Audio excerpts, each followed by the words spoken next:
Per Adrian Wojnarowski 10 minutes ago, the Portland Trail Blazers will not be extending the $7 million qualifying offer to Zack Collins, making him an unrestricted free agent this summer.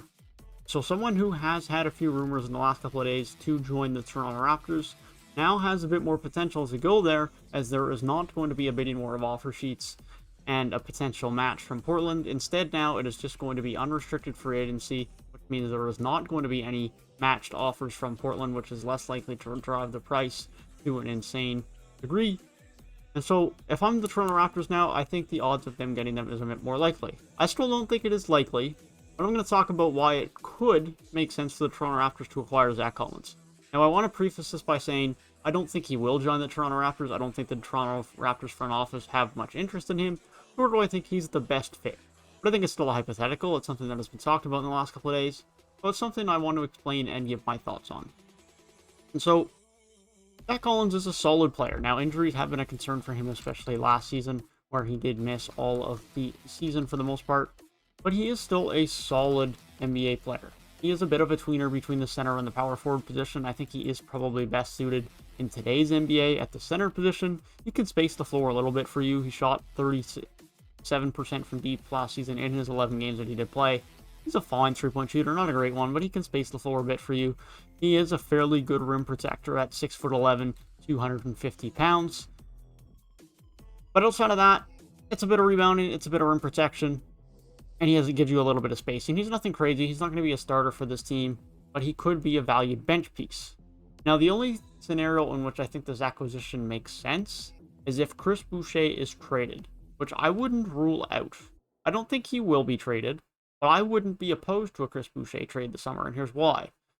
Chris Boucher's value is at an all-time high, and quite frankly, I don't think it's going to get any higher. Now, maybe that's me being a pessimistic Toronto Raptors fan, but I think his role was about as big as he's ever going to have on this Toronto Raptors team.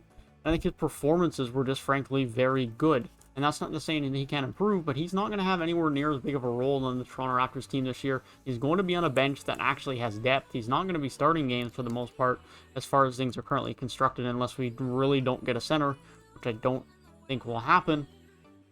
And so Chris Boucher is going to be potentially the second, third, or fourth guy off of the bench, depending on how things go with Gary Trent, Scotty Barnes. He's not going to be the main guy by any stretch, and so his role is going to be reduced. So the fact that you could get significant future assets for him now, like a decent first-round pick or a good young player, is fairly promising for Chris Boucher, and you're probably not going to be able to get that moving forward. So if such a trade was made, I would like a Zack Collins type of trade. Not that he's the same type of three-point shooter as Chris Boucher, but it is a good fit on the bench to get a bit of rim protection and a bit of spacing and rebounding. I think he would fit into that role quite well. Now, do I think any of this is going to happen?